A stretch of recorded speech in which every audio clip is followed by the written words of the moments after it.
Looks like this thing is on. Hey, what's good? It's your boy OG Illa, and this is live from the Cupboard Under the Stairs, episode 1. I'm your host, and we're gonna be talking. So I started this podcast so I could talk about fatherhood. I could talk about Harry Potter. I could talk about music, sports, really whatever's on my mind at the time. I could just come over here and talk to y'all about it. And obviously, you know what I'm saying, we over here repping Dumbledore's army super heavy. That's how we rocking over here. But let me start by giving a shout out to the collective, 318 West Broad Street, Richmond, Virginia 23220.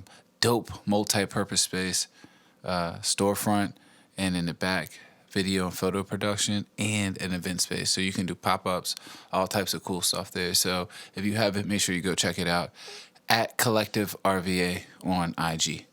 Until you check it out, I'm your host, and we about to get this thing started. So let me explain a little bit about why I named the podcast what I named it. I'm a huge Harry Potter fan, fanatic. I have it tattooed all over my body. I've read the books hundreds of times, listened to the audiobooks pretty much every night when I go to sleep. And now I am starting to develop a Harry Potter room in my house, which leads me to one of my points today about like letting go of things or lack of, either way. For a long time, I grew up in foster care since I was 10, and because of some of the things I went through, which we will definitely discuss on this podcast, I was forced to basically just drop everything and just move a lot when I was younger. So I found a strength in traveling light, and I don't mean just on vacation. I mean traveling light through life. So not really holding on to anything. Clothes, valuables, personal possessions. Just everything is just kind of it's here, it's not. I don't care. You know what I'm saying? I'm here. I'm still doing this. Probably the only thing that lasted really long were my computers. They made it through a lot of things with me. Lived in my car with me, everything. But anyways, so with that being said, I'm with the mother of my child now. Her name is Chantel, and we had conversations, and she's like, "Why don't you have anything like Harry Potter? Why don't you have any little knickknacks?" I was like, "Man, I hate knickknacks," and I realized it wasn't just me traveling light because of foster care. I reflected and I looked back and I was like, "Damn, I don't like having a lot of things because my mother has a lot of things." And I mean knickknacks and stuff like that. So growing up as a kid, our house was always full of stuff, just all types of stuff. And, even going through foster care, I still went back and, had conversations with my mom. Me and my mom are very close now. She sees my sons weekly. And, we have a great relationship now, but that part, and it still drives me crazy. She still has a lot of stuff. She still has knickknacks everywhere. I hate it. And it changes based on her mood, based on the holiday, based on whatever. And Chantel was like, "So why don't you have, little Harry Potter things, whatever, ornaments, anything, you know what I'm saying, posters?" I just don't do that. But she has forced me to I have a little corner. This room used to be my entire office / studio / whatever. And then I got my actual office downtown, and now it's me and the baby are splitting it. I just look at it, it's it still has a sound foam on the on the walls and on the ceiling, but on the floor it has baby tiles so the baby can crawl around, and it has a huge bean bag and just baby stuff everywhere, and my stuff is kind of in the corner. I do have a puzzle, Harry Potter puzzle on this table, though. I promise you, not everything I'm going to talk about is Harry Potter. That's where we're at right this second. So anyway, she tells me that, and I'm like, all right, cool. So maybe I'll start collecting some things. So she's got me some things, and my mom's got me some things, and my oldest son has got me some things. I think I even got me some things. And now I have a little memorabilia, corner or whatever in the room, the spare room. So that's cool. Shout out me in my corner. But anyway, let me get this some storytelling. So I'll tell you today about like how I initially fell in love with Harry Potter and like what it kind of means to me. So like I told y'all before, I got put in foster care when I was 10. They actually came and got me straight from my school. At that time, I was in 4th grade, and I used to get in trouble all the time. Like, I look back now, and I was just like, gosh, why was I so bad? But I was going through a lot mentally, and I just didn't know it at the time. But, yeah, so the principal comes and gets me personally from class. So I'm like, oh, man, I have totally screwed up this time because the principal herself has come to get me from the classroom by herself. Like normally it's like, Will, go to class. Will, go to class, or go to the office. We'll go to the office. I'm like, oh, okay, whatever. But like because that was like my goal. I want to get kicked out of class, like make a scene, make people laugh. But this time I was like, damn, I must have fucked up. And the thing is, I didn't know what I did. That was the part that bothered me. It was like I wasn't quite sure what I had done at the time to deserve this. So I'm like, all right, bet. And she comes get me and she's crying. So I was like, holy shit. What is really... I didn't think like death or anything. I don't know. I was like 10, so I didn't like think that. I was just like, yo, I have fucked up. So point that the person who's punished me is upset for me. I'm like, oh, fuck. So anyway, we get to the office. My sister Ashley is there, and they're like, yo, your other sister has an appointment. And the way that the principal was like, goodbye, I was like, damn, something's crazy happening right now. I wasn't sure, right? So we go walk to the van, and we get in the van. I'm with my social worker. I do know that my social worker, like CPS has been active in my house at this point for years.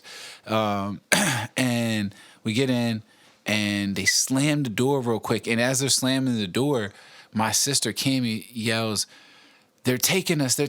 And I'm like, oh, shit. So there's a guy in there. His name is Mike. I can't remember anything else about him besides that he's the one that used to come, like, check in the house and, like, come chill with us and just kind of check the temperature of, like, our living situation. And I'm pretty sure he's probably, like, a big factor of why we got taken because he was part of a crazy-ass story that I will definitely tell y'all later. But...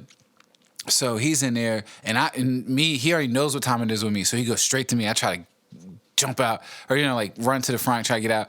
Like, nah, he holds me down. We pull off. This is the crazy part. We drive past my mom's house as we're leaving school because she's like right down the street, and I see her walking in. That shit's crazy, right? Like you're like that close to her, but like, nah, boom.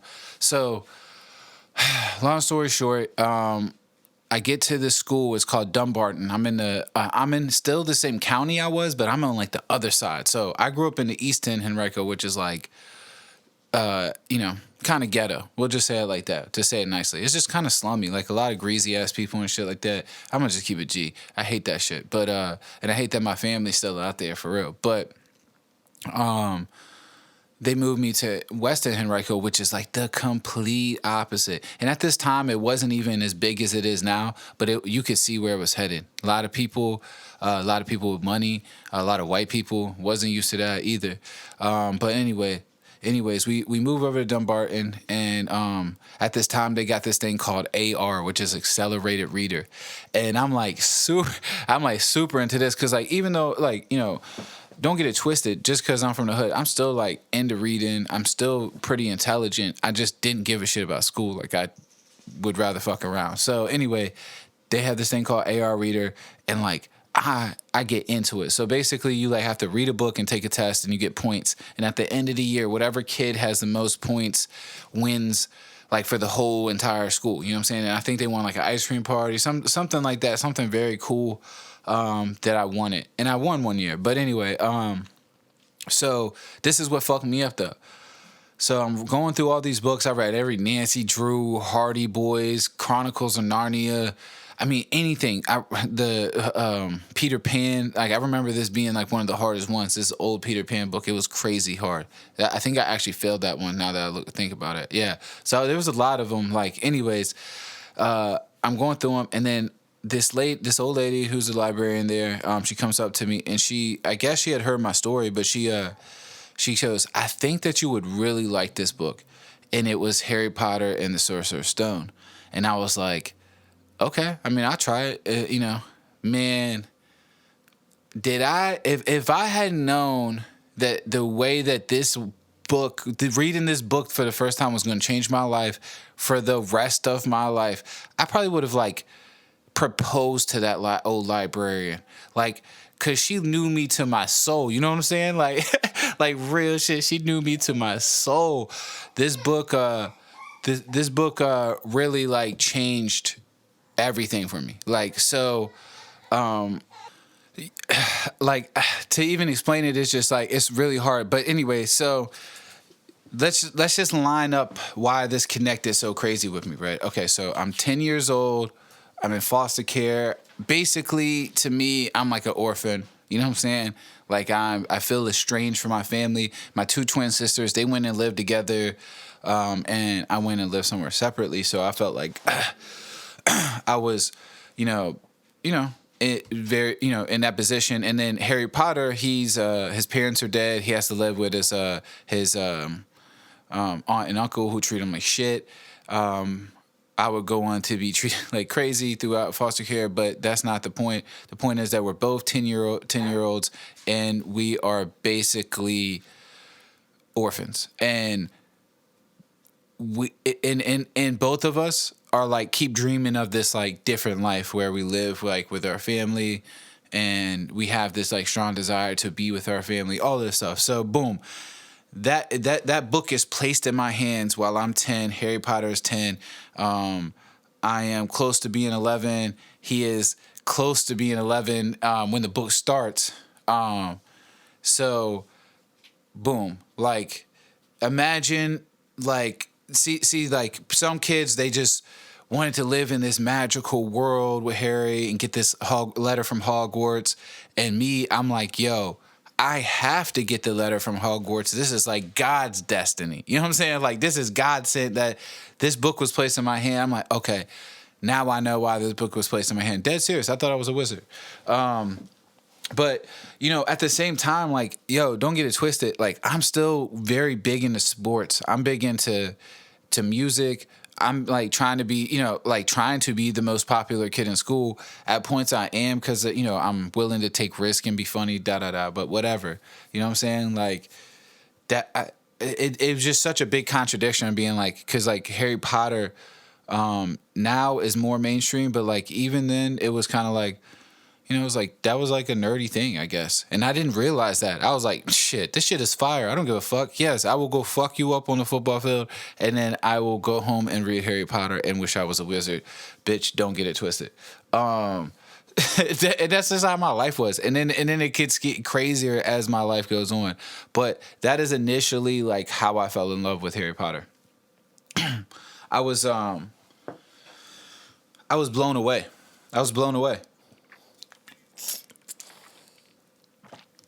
Sorry, drinking that quality H2O.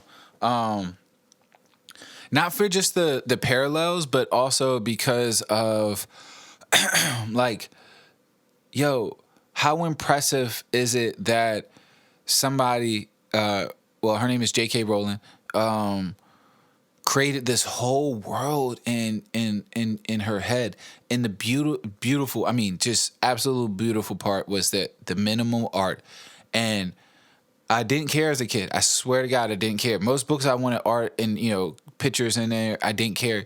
Man, I knew what Harry and Hermione and Ron and Hagrid and Sirius and Dumbledore, I mean, whoever, like, look like. I know what they look like. Like, in my head, I've read these words so deeply. Like, I see them, not in a, like, schizophrenic way, but I see them right in front of me. Like, you know what I'm saying? Like, real shit. So I felt a sense of family, if I don't know if that, or community or something, you know what I'm saying? I'm not going to sit here and like, I'm not no fucking psychiatrist or psychologist or whatever, but, there was definitely some connection there immediately. And, yeah, so at that point, it was 1999. I'm sorry. Yes, 1999. I believe. Yeah, I believe it was 1999. Yeah. When this happened, so I think at that time, yeah, the first 3 books were already out. And I had not known at this point, but they were already out. So 3 books already out. So I went through them bitches quick. Like I could read. I'm a very fast reader. That's one thing that like it's just randomly like great about me is that I can read really fast. Like I read the 7th book of Harry Potter. So let's fast forward and like skip some things because we're gonna fill in all of these details throughout the podcast. When I turned 17 or turned 18, and actually the week after I graduated high school, that's when the 7th book came out. So I actually really grew up on it between that time of being 10, reading the first 3 books, and then having to wait throughout my teenage years until like becoming a young adult. I had to wait for all of them. So I got the 7th book. When it came out at midnight, I finished it by 6 p.m. that night. I slept for probably 2 to 3 hours, I believe, maybe 4. It was not a lot because I was fucking anxious. I mean, I did not want to go to sleep, but I don't get to decide that. That's the gods. And yeah, that is my dog in the background. I'm keeping it raw on this podcast, like real life. This is like for me. So this is fatherhood. I'm in my house, like I told y'all. I'm in the room that used to be my studio / office, and is now full of baby shit. And yeah, I mean, this is the life. So y'all get to deal with it. With that being said, I think I say that a lot. With that being said, I'm gonna have to listen back afterwards. But yeah, I graduated, and that last book came out. I finished it within hours, and I'm not gonna lie. I was pissed at myself. I was a little pissed at myself because I really wish that I had taken my time. And then I read it again, and I took 2 days to read it that time because I went back through it. But and I retained the information. It's not that. It was just like, damn. I was so eager to because I mean I waited. Like you gotta think, I was 10 when I got introduced. I was 18. I had been through puberty. I had been through multiple foster homes at this time. I had been through so much shit, group homes. I've been, abused at this point, physically, emotionally, sexually, like everything. Like, and this was kind of like, yo, you made it, my G. And like, we made it together. You know what I'm saying? So, that last book was really powerful to me. And just that whole time of my life was because I remember, being in the group home, and there was, I was about 14 or 15. I can't remember exactly how old I was at this time. So don't forget, don't kill me if my timeline does not add up. But The Order of the Phoenix came out, which is the 5th book, and my favorite. And I remember being in my room, and in my room, I had it super cold. I had the blankets, and I did not leave my fucking room for like 2 days.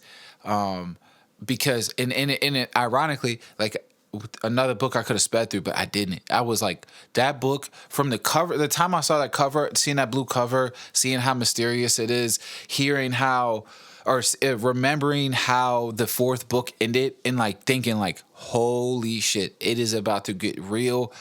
And it did. It got so real. And then the 5th book, I still don't like to talk about it. It's hard for me. But that's the first time I ever wanted to quit Harry Potter. Like, I dead ass, like, Sirius dying, who is my favorite character. We'll get that out here early.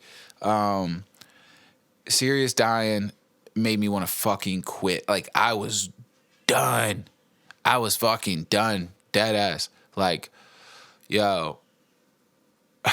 Man, you have no clue. Because I'm a dog person, first off. So that's the connection, I think, with me and Sirius. But just like in general, like the whole connection with him and Harry and how much that meant to him. And man, you just want those things, things that connect. Because like in J.K. Rowling's world, nobody survives. Like, I was really expecting, especially after Dumbledore died, I was like, oh, Harry might die. I swear. So I was like, then when he died, I was like, oh my God, this, Like, not even gonna, and I love J.K. Rowling, and that's a one celebrity besides Lil Wayne that I have to sit down with before I die. But so excuse this because this was just young me. But when Dumbledore died, I said, "Yo, this bitch is crazy. She's fucking crazy." I mean, when Harry died, I said, "This bitch is crazy." I said, "Yo, I don't know what the fuck is going on now." I was like, and I'm the type of person. Like, I like the movie The Departed. And if you know anything about The Departed, the ending of it is fucked up, crazy, twisted, sick, just not the way that the movie's supposed to end, quote unquote, supposed to. Like, being the key word here is supposed to, but that's how the movie does, where the good guy who goes through this crazy struggle finally overcomes some things, and then he dies. He gets killed by the guy that he's, been taken on, which is Voldemort. And boom. I was like, yo, she's crazy as shit. She's crazy. Glad Harry did come back. Thought that Hermione, Ron weren't gonna make it. I knew somebody from the Weasleys had to die, and I didn't know it was gonna be Fred or the way that it did, because if you were a real one, you shed a tear. But like, it was just too many numbers, right? Like, Harry lost his entire family. Like, that, the numbers are crazy. The fact that the Weasleys would lose nobody. I didn't think that she was gonna stop at George's ear. And she attempted. I thought maybe she would do it.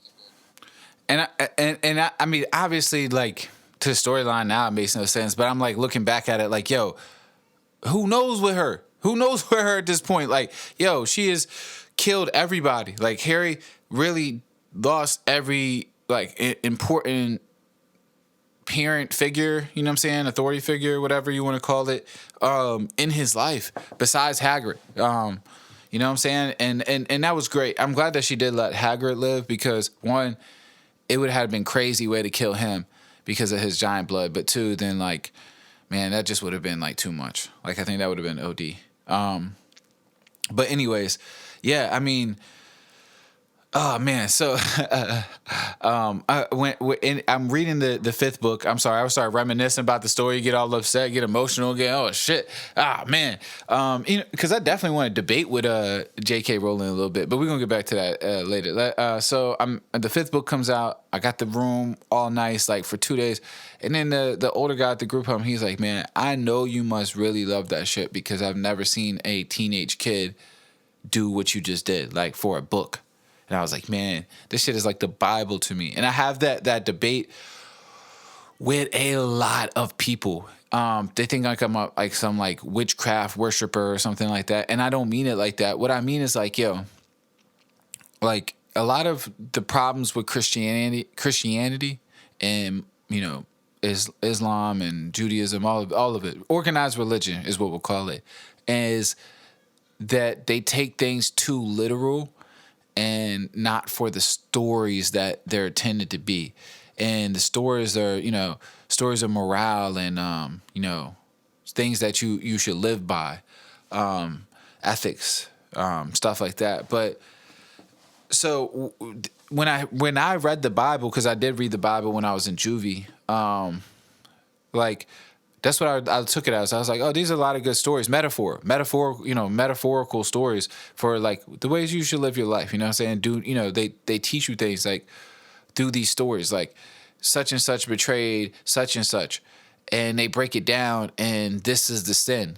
What they're saying when they say this is a sin is like, yo, this is what you shouldn't do, man. Like, because you're betraying a fellow human or a fellow loved one or, whatever. So I say Harry Potter is my Bible, and I get a lot of shit for it. But what I mean is that, like, all the things in life that you learn from the Bible, or things like the Bible, the Quran, and stuff like that, is and the Torah. My bad, I drew a blank. Is you learn love, and you learn friendship, and you learn family, and you learn trust, and you learn betrayal, and you learn hurt, and you learn pain, and you learn sadness, and you learn healing, and you learn letting go, and all types of things that you learn from the Bible, you learn from Harry Potter.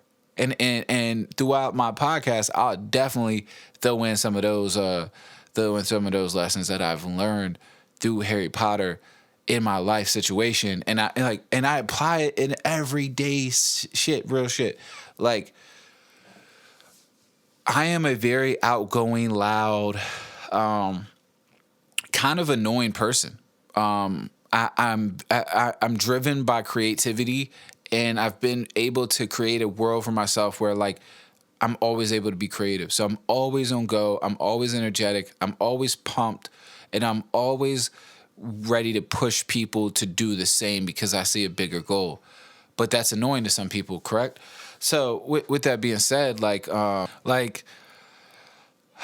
I use certain stories or certain situations from different books or different stories in the book to apply to my regular life, and maybe even apply characters to some people so I'll know how to deal with them in my mind. I'm kind of like the hip hop version of Michael Scott in that sense. Like, real shit. I will come up with these antidotes to, like, I guess that's the word, like, to, like, label people as, so that I remember them and I can have specific conversations with them or keep up with what they're doing, because I'm constantly working with new people. That's part of my job, part of my career is working with creatives, and, we're always trying to build with new people and do new things and throw new shows and events and cool shit.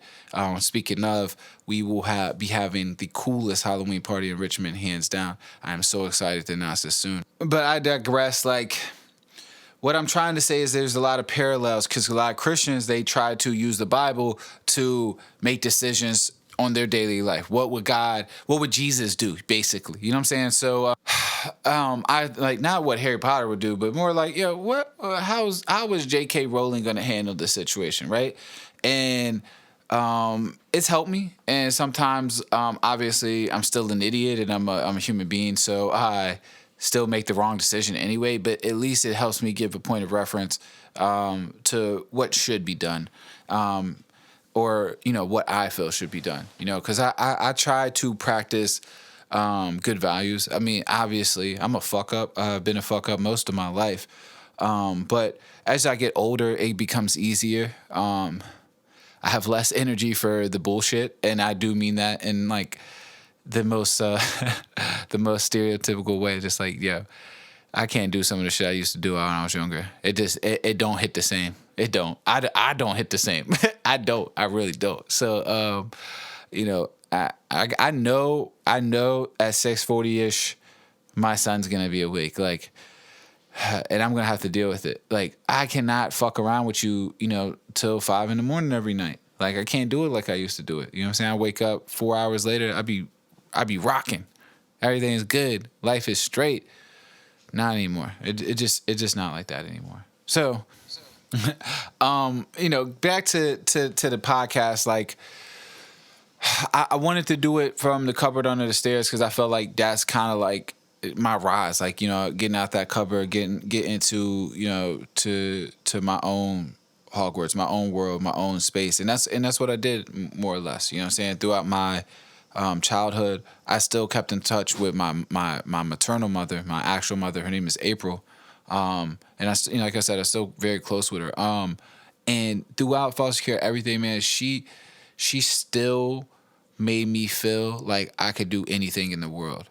And I'll never, ever, I'll always be appreciative about that from her. Like, because, obviously I needed it twice as much being in foster care, but like I really just needed that for me because I've always wanted these grand things for myself and for my family. And by grand, I don't mean like value, like expensive things. I mean, like, I want to be able to take family vacations to the Bahamas with my entire family, or go on cruises, or even just have like summer cookouts and big birthday parties. Like, just have that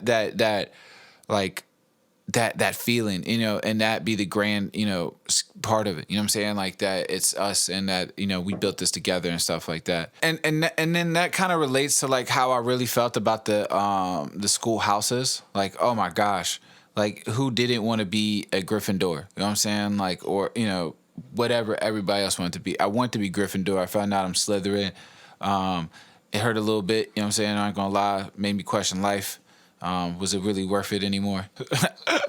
But that was years later once they actually started putting stuff online and letting people take tests. For my whole life, I was Gryffindor though. So fuck what you heard. Cheese up in this bitch. But yeah.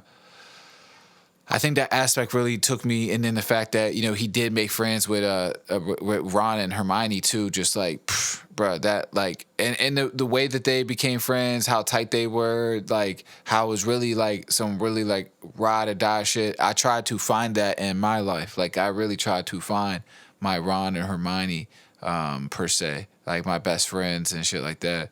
And at times I did. I think I found the right friends for the time, but there's been very few friends that have stuck with me or been my friend through all of this. You know what I'm saying? One, because it's hard to keep in touch with people while you're doing that, and then two, I'm kind of like I be on the move, I be doing shit. So to me, we have to have really had connected or have a connection for me to invest my time there, because I'm investing my time in things that I really want to, like my family right now.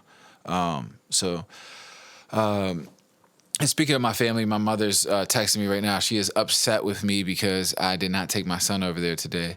I wish I would have, because his ass would not stop crying. But I'm joking. But no, it was good to have some one-on-one time with him, and she'll be all right. She'll be fine. She can come over here anytime she wants.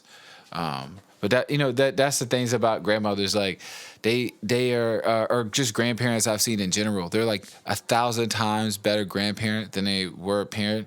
And I think one, the direct responsibility is off, but two is just like learning like all the mistakes you made and like looking back and being able to be like, yeah, I can't do that twice.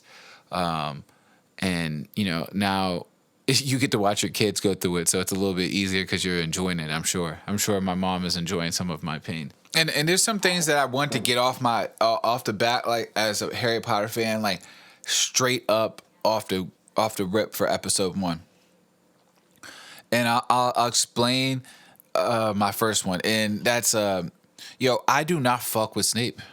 I don't think he's a hero. I don't value his love story.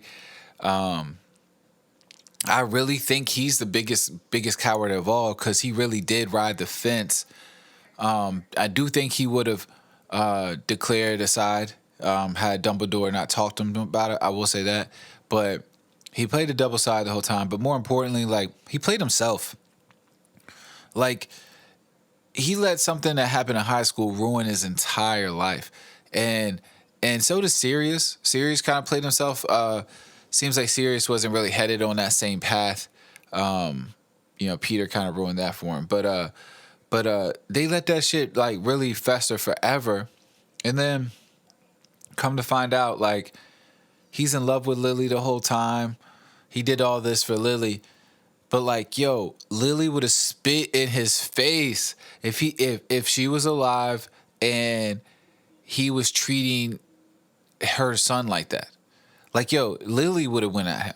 You know what I'm saying? Not just, and then imagine if James was alive. Like, they would have really been brawling. Like, so I say that to say this, because like everybody really worship. What was it? Always. Like, yeah, you're always a dick. Like, you had no moments besides when you were dying of like even being a human in general. Like, and that I'm supposed to subscribe to this like deep love story, and I don't, and I just don't subscribe to it. Like, I think that I'm not like mad at somebody who does like romanticize it or whatever. It's for whatever you take from it. That's what it is for you. You know what I'm saying? But for me, I'm like, fuck that. He's a bitch, and he's the fictional version of Eli Manning to me. Like, if I ever saw Snape in real life, I'd punch him in his face. And if I ever see Eli Manning in real life, I'm gonna punch him in his face. And I didn't say I was gonna beat his ass. Like, you gotta realize that's a Hall of Fame quarterback. He could very well beat my ass. I don't know. I haven't really, but I think I could beat his ass. But more importantly, I just want to like, bow, just like give him one for the Cowboys and just for his face, because he needs to change it. I hate his face. I hate Eli Manning's face so much. Like, it's ugh. But anyways, that's how I feel about Snape in fictional form. So I just had to get that out the way, because there will be no googly eyes over that. It will just be straight shit talking about Snape in all my podcasts. He had some cool moments. I'm not going to say he had no moments, but overall, straight bitch. Bitch.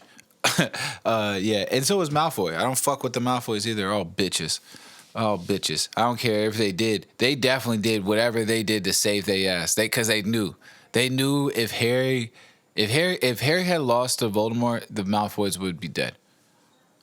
They had no purpose after that. They really had no purpose at near the end anyway. Like, he was really just playing them to the side. Like that's what's crazy to me is like Voldemort, like they knew who Voldemort was, and they stayed acting like he was going to change for them. And I was like, bro, you're delusional. Even if you were to give him your actual soul so he could live another life, he would burn through that bitch and not give a shit. He would just go to the next one. I mean, he did it. He did it so many times. But let's get away from that. Like, just overall, never seen a more for their self, more save my skin type of family. Oh man, they disgust me. Like, the fact that Harry and them were cool later on and had to like even team up in the Cursed Child, like, oh God, I could never. I just he was a bitch. I use that. I'm using that word. He's a bitch. Straight up bitch. Draco, bitch, pussy. I'm sorry that's vulgar. This is an adult podcast about Harry Potter. But they're not, the bad guys are not the only ones I'm going to insult. There's a few good guys I got to get at, and the one I got to get off my chest on this episode for sure is like, Harry did not treat Dobby the way that Dobby needed to be treated, and Harry needs to be addressed for that. Yes, he did bury him the correct way, I'm sure. Or not the correct way, but just with an honorable way. He buried him honorably, but he pretty much treated Dobby like shit. I think. I think he took him for granted, and I think that that's why Harry felt so bad, because I think he had love for Dobby, but he also like, it's like this dude I know, and I'm not gonna say his name. We're just gonna call him B right now. But man, I've known him for my entire life, and I got love for this kid. I really do. Like, I hope they're safe and everything. But when he calls me, he never like has great convo for me. He either asks me for something, or he like tries to bring up like embarrassing things of us when we were kids, and I'm just like, what? Like, no, man, we're adults now. We're fucking, and I'm 32 now. Like, we knew each other when we were 10 and 11. I know. We've known each other for a long ass time, but our whole life has happened since then. Like, let's talk about new things. But I just God, that's how I feel. I mean, that's just how I feel. Real shit. That's just how I feel. I feel like Harry treats Dobby like I treat B. Damn, that's fucked up. I gotta stop treating B like that, man. I got to. Actually, you know what I'm gonna do? Instead of being annoyed when he calls, next time he calls, I'm gonna talk to him and tell him how I feel. That's what I'm gonna do, and then we'll go from there. Because he did ask me to hang out last time, so that's what I'm gonna do next time I talk to B. I'll keep y'all updated. But yeah, I feel like Harry definitely played Dobby to the side way too many times. Even him giving him the socks, those like, he totally forgot and just gave him some of Uncle Vernon's socks. Now, obviously, Dobby appreciated that because Dobby's a sock guy. But like, what if Dobby wasn't a sock guy? What if Dobby didn't even like to wear things on his feet? Like, he was just shooting in the dark, got it right. You know what I'm saying? Pretty disappointing. And Harry for how he treated Dobby. And Dobby used to save his life. Though Dobby did almost kill him, Dobby was trying to save his life the entire time that Dobby was alive, and he had a relationship with Harry, his intentions were good. Harry did not appreciate him enough, and that's all I'm gonna say about it. I'll get, if I feel like I want to talk more about it later, I will. But those are some hot topics straight off the rip. Y'all can get at me if y'all need to, but that's dead ass, like, that's law. Don't fuck with Sirius. Don't fuck with the Malfoys. Harry did not appreciate Dobby. Yeah. It's funny though, because there's a going back to like things I learned with my family. Like, they're not into Harry Potter as much as me. My son, my oldest son, my stepson, he's 9. He's never been as much into it as I was. He wasn't raised on it, and neither was my girl. But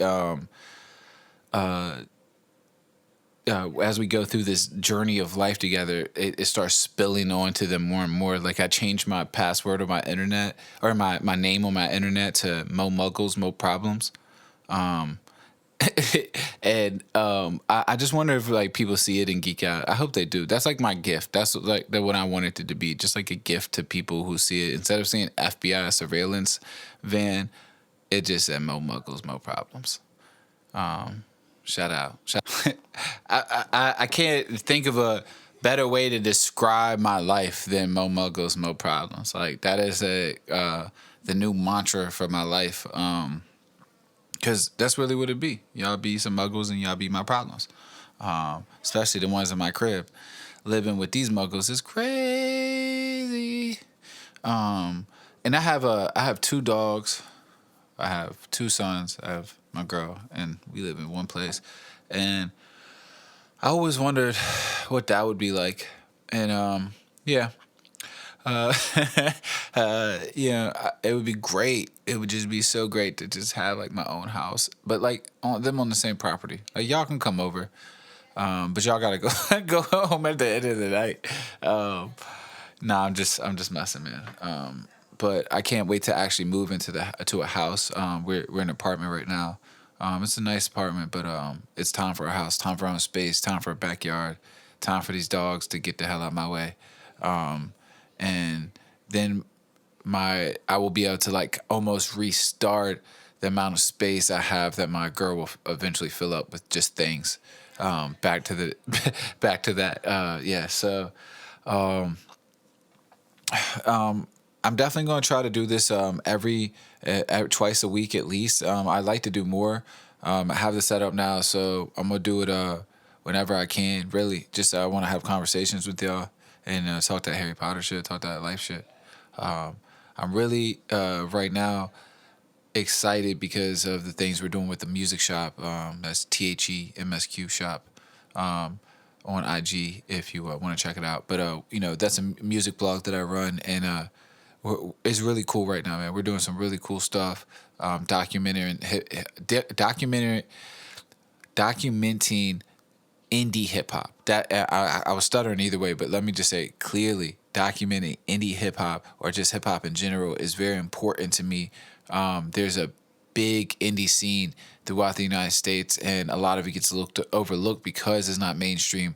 Our goal is to like not make that the issue anymore. Like, really give these indie artists the spotlight and the attention they deserve, and really highlight their craft as they're on the way up. Because indie's the way to go. Doing it for yourself, building for yourself.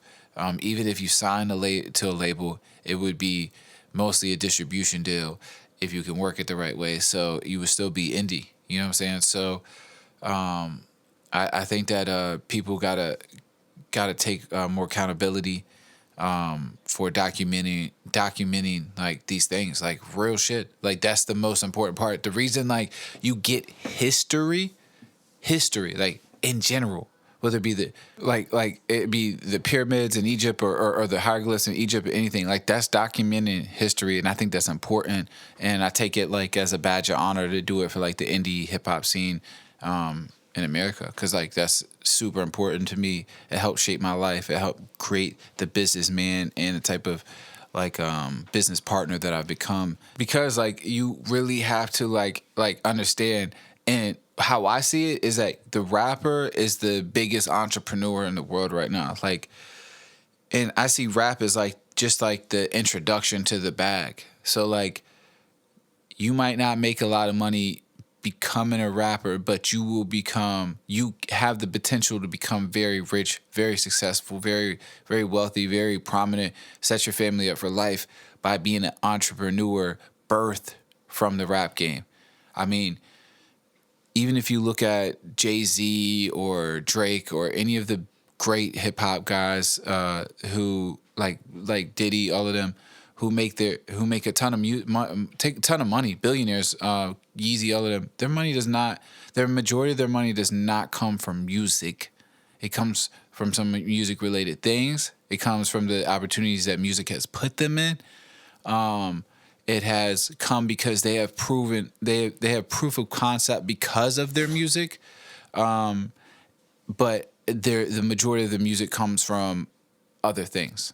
I even consider like other things being like performing their music. That's not their actual music to me. Like they don't make billions of dollars from streaming and selling music, but they have, because of their success as being musicians, they have been able to put themselves in position to become billionaires, and that's important.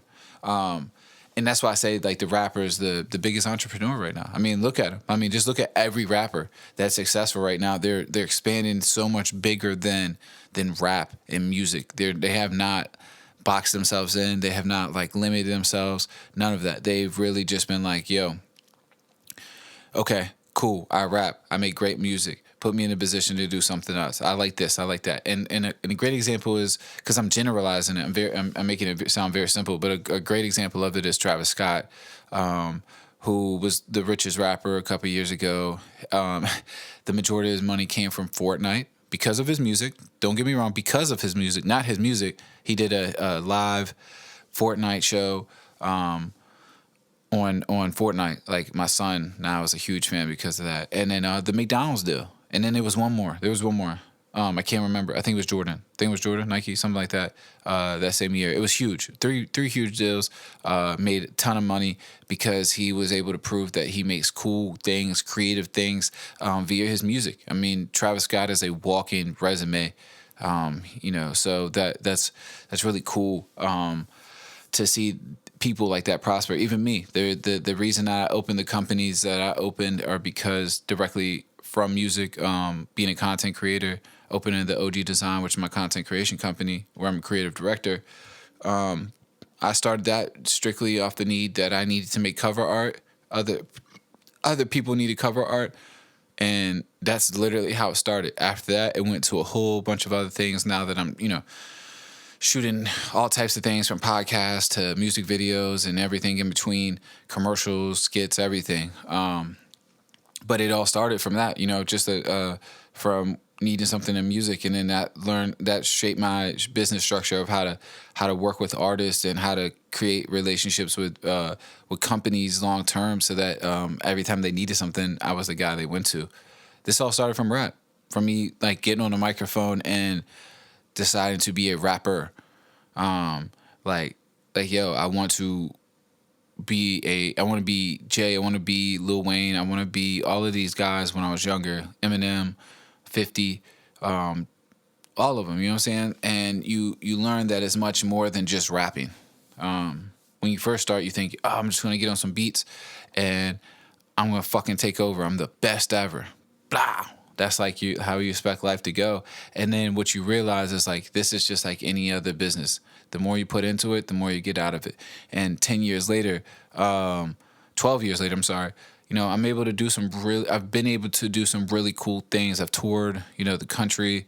I've shot videos, skit stuff for all types of cool people. I've had work on the Soars. I've worked with, Revolt, Dream Chasers, Rock Nation, all types of like awesome ass stuff. And it all started from me deciding to be a rapper when I was 18. The guy rapping with a Harry Potter sleeve and Voldemort and Harry Potter tattooed on his stomach. That's me. That would be me. I don't know what you categorize that is, but that's me. This has been the first episode of Live from the Cupboard Under the Stairs. I'm your host, OG Illa. Make sure you go like, subscribe, share, follow. whatever platform you're on. And we'll be back for more later. Peace.